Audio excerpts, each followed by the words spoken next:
नमस्ते। कक्षा 8 काल। क्रिया का वह रूप जिससे उसके होने या करने के समय का ज्ञान होता हो उसे काल कहते हैं। काल के 3 भेद होते हैं: भूतकाल, वर्तमान काल, भविष्य काल। भूतकाल क्रिया के जिस रूप से यह पता चले कि क्रिया बीते हुए समय में पूर्ण हो चुकी है उसे भूतकाल कहते हैं। जैसे मैंने फल खा लिया। भूतकाल के 6 भेद होते हैं: सामान्य भूतकाल, आसन्न भूतकाल, पूर्ण भूतकाल, अपूर्ण भूतकाल, संदिग्ध भूतकाल, हेतुमत भूतकाल।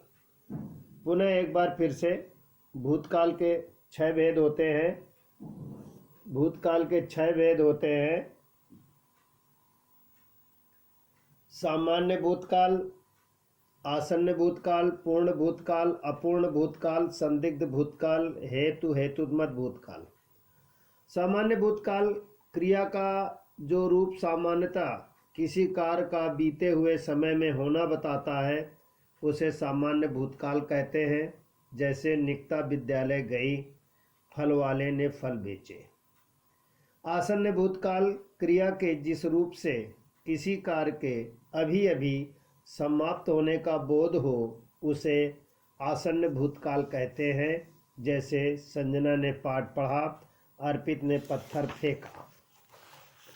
पूर्ण भूतकाल क्रिया के जिस रूप से किसी कार्य का भूतकाल में बहुत पहले ही समाप्त होने का बोध हो उसे पूर्ण भूतकाल कहते हैं। जैसे मानस खिड़की का कांच तोड़ चुका था।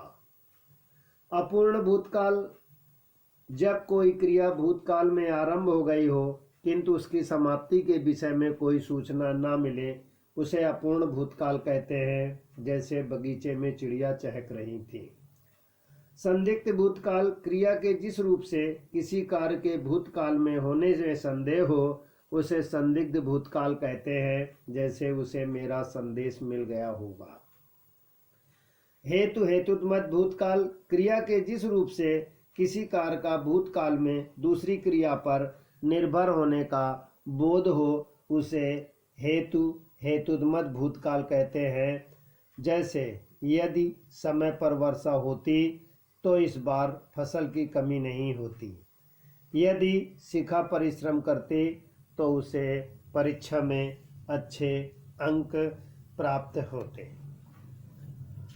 अब अगला जो अध्याय है वाच्य। क्रिया के जिस रूप से यह जाना जाए कि वाक्य में क्रिया का मुख्य विषय कर्ता, कर्म या भाव है उसे वाच्य कहते हैं। वाच्य के भेद। वाच्य के 3 भेद होते हैं: कर्तवाच्य, कर्मवाच्य, भाववाच्य। कर्तवाच्य इसमें मुख्य बिंदु कर्ता होने के कारण क्रिया भी उसी के लिंग वचन के अनुसार होती है। इसकी क्रिया सकर्मक और अकर्मक दोनों प्रकार की हो सकती है। जैसे माली पौधे को पानी देता है। पहचान। कर्तवाच्य की क्रिया सकर्मक या कर्मक कुछ भी हो सकती है। इस वाच्य में क्रिया कर्ता के अनुसार होती है। गा कर्ता कारक का परसर्ग ने होता है, अतः कर्ता कारक वाले वाक्य क्रिया और कर्म के अनुसार बदलने पर भी कर्तवाच्य के ही रहेंगे। कर्मवाच्य इसमें मुख्य बिंदु कर्म रहता है, इसलिए क्रिया का सीधा संबंध कर्म से होने के कारण क्रिया भी कर्म के लिंग वचन के अनुसार होती है। इसमें कर्मकर्ता की स्थिति में होता है, उससे पुस्तक पढ़ी जाती है। पहचान। कर्मवाच्य की क्रिया सदैव सकर्मक होती है।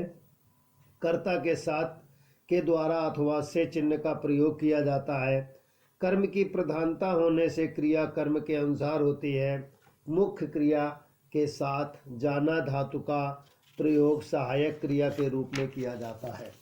तीसरा है भाववाच्य। इसमें भाव धातु के अर्थ में की प्रधानता रहती है, कर्ता या कर्म की नहीं। जैसे बालक से खेला जाता है, अब सहा नहीं जाता। पहचान। इसमें क्रिया सदैव अकर्मक होती है। इसकी क्रिया सदैव अन्य पुरुष पुल्लिंग एक वचन में होती है। इसमें कर्ता हो भी सकता है और नहीं भी। इस वाक्य को प्रयोग प्रायः समर्थता प्रकट करने के लिए किया जाता है। विद्यार्थी पढ़ेंगे और उसको याद भी करेंगे।